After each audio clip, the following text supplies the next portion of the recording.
Thinking of selling your home in Edmonton and not sure if it's the right time? Last week, we did a video on what our current market means for buyers. Today, we thought we'd flip the script and talk about what it means for sellers. In this video, we'll dive into what's happening and what it means for you, and whether selling is the best move for you right now. And stick around to the end because these tips could mean thousands of dollars in your pocket. Let's quickly talk the facts about Edmonton's market right now. We've recapped on this a few times over the last couple of videos, but we wanted to keep you in the loop on what's going on. Big name of the game that we're seeing this year is we have lots of strong demand, but we're not necessarily seeing the inventory we need to support it. So as a result, our pricing is increasing. And I do find that firsthand, the homes that are priced where they need to be always seem to sell the fastest. So if you've got a home that's move-in ready, you're setting yourself up for success.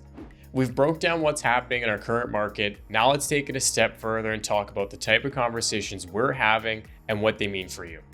Kicking things off, one of the things I hear from sellers all the time is, what if I price my home too high and then I have to end up dropping that price later? Absolutely. I find it's a conversation I find I'm having quite often these days. And the way I always go about it is overpricing really just kills momentum. You know, those first couple days in the market are crucial. And I find that when you tend to sit, buyers just automatically assume that something might be wrong with that home. Pricing right where it needs to be right from the beginning is going to maximize the amount of serious buyers that you have through your home. And I also find that it really, at the end of the day, it's going to maximize you getting that top dollar that you're aiming for. Absolutely. I think if you're pricing, as close to market value is when you're going to see the most success anyways. We do see people try and, stretch that list price higher and higher, especially in a market when we are seeing things trend upwards. And that's when you kind of get yourself in that trouble spot. So, 100%. Be obviously cautious with, trying to push your price. Our job obviously is to try and get you the most money as possible. And so we're going to obviously direct you to try and get, into that pocket where you are in that market value, because that's where you're going to see the most success. Either you're in market value and somebody's going to value it at that price and you're going to, get as close to that price as possible. Or, if you're even a little bit lower than where it actually should be, you're probably going to end up getting that higher price anyways. Another fear that I find tends to go hand in hand with what if I price too high and I sit is, what if I don't sell at all? How do you navigate that when it comes to having those conversations with sellers? Absolutely. It's a very valid fear that a lot of sellers do have. They do want to get success with their pricing and they do want to, get to their goals of buying that next home. So I kind of think it kind of comes down to two pieces really. Number one being obviously pricing, which we did touch on. Stretching that price too high is going to kind of really tell you, whether you're, in the sweet spot that you need to be or not. So if, we are finding that we aren't getting any success there, kind of the first thing that I want to do is kind of touch base back on, what our pricing looks like. Make sure that we're in line with the market and then, see if we're not, and we do feel that, something new came up and is having success at a lower price point, which is kind of affecting where we're at, then it might be a conversation of, hey, we need to kind of reconsider what our pricing looks like. The second kind of thing too is, we're always trying to get feedback from buyers on, what they think of the home as they do go through it. If we're getting a bunch of showings, but nobody's kind of pulling the trigger on, an offer on what's going on with the home, that kind of tells me that people do think that the pricing is there because they're going to actually take their time to go and see the home. But from there, they're not proceeding. Usually that kind of says that there might be something within the house, whether that it's out of date, needs something to be repaired, needs some cleaning, things along those lines. That kind of seems to be the second piece that, if you're getting the showings, but you're not getting offers, kind of, something could be going on within the house that is, turning people away. Most definitely. It's always the conversation that I like to have too. Ultimately, homes that are priced where they need to be will always sell, especially in a market like ours where we're just not seeing inventory. So if we're not getting where we need to be, usually it comes down to the two things. Where are we sitting with pricing and how is the condition of the home really getting reception from when it comes to other buyers taking a look at it? So taking that feedback, taking into account what's happening, listening to the market, and then ultimately pivoting will eventually get us to the result that we're looking for. Okay, here's a good one. What if I can't find my next home after I sell? It's a huge concern, but it's also one that I find we plan for too. Before we're even going to put your home on the market, I always like to have that conversation about what things need to look like. Whether that's chatting with your mortgage specialist to see what kind of options you can have with the timing of everything, whether taking that longer possession date is something that makes things a little bit more stress-free, or if even exploring short-term rental options makes everything a little bit more of a smoother transition. Absolutely. I think if you lay that stuff out at the beginning, it definitely helps ease the process.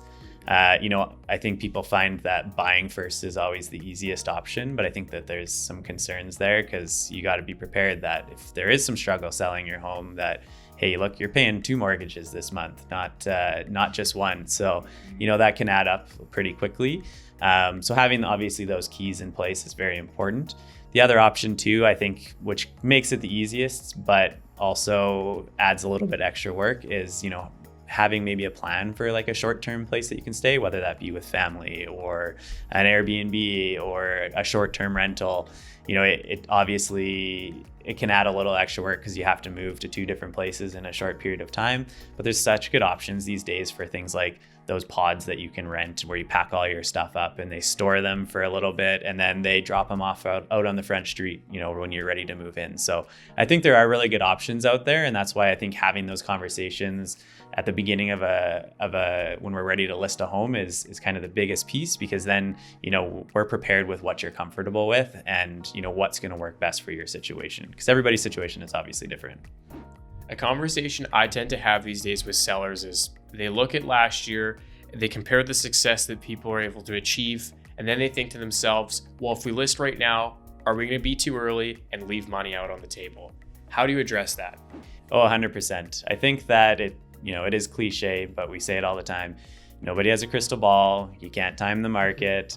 But I think, the big thing too is you got to be aware of kind of the competition, right? So as you get into the warmer months, it gets busier and busier because people think that's the best time to list, right?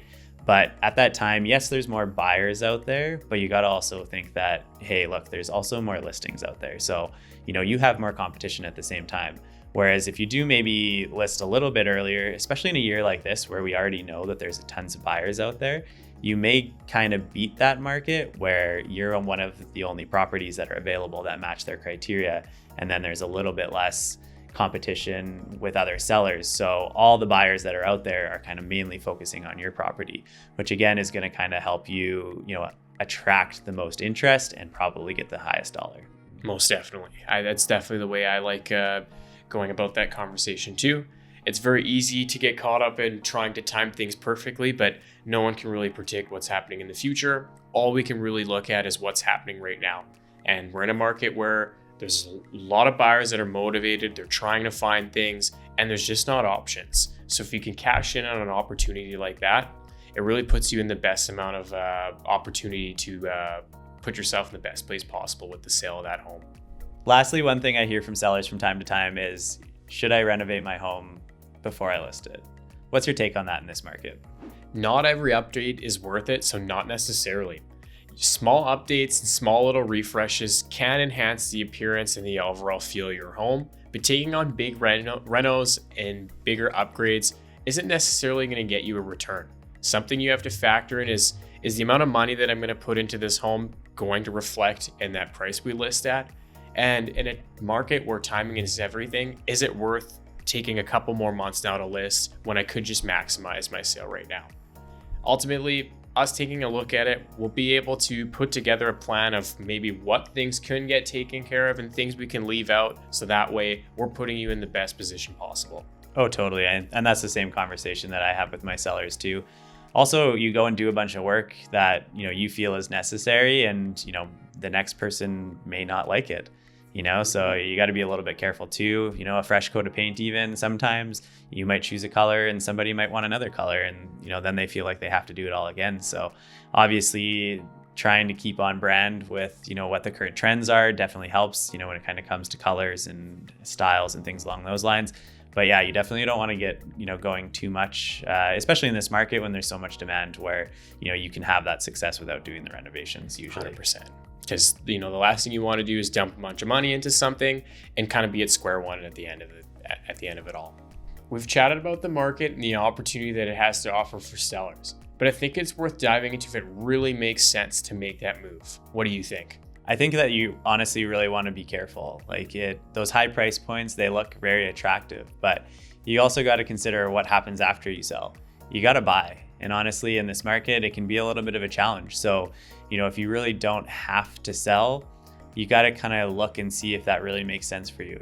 Do you want that high price? Great. You got to be considering that also you might be buying high. So really, if that's something that you are interested in, because you do really want to maximize your dollar and there's some opportunity where you might be downsizing or, looking at other provinces, for example, that's a really good opportunity then for you to be able to sell and maximize your dollar. But if you're looking to sell and buy in the same city right away, it might not be the right time, and that's okay. For sure. There definitely needs to be more reason than just trying to cash in on pricing, because you're definitely going to have to deal with the other side of it once you're a buyer. One more thing people are bringing up is, what if I'm not ready to sell yet and I'm going to miss out on all these high prices? Like, what are your thoughts on that? Honestly, I think that's totally fine being in that position. I think the key here is really just having a plan, whether it's looking like it might be a couple months from now or even a year or so from now. Having a plan, knowing what that might look like for pricing, maybe knowing what work might be worthwhile doing between that time, and just ultimately knowing where all your ducks need to be goes such a long way. And something that I always like doing with my clients or your clients as well, is we do offer free evaluations and strategy sessions too. So then that way you can just always have those facts in the back of your mind. So then that way when you're ready to make that move, it's so much easier. 100%.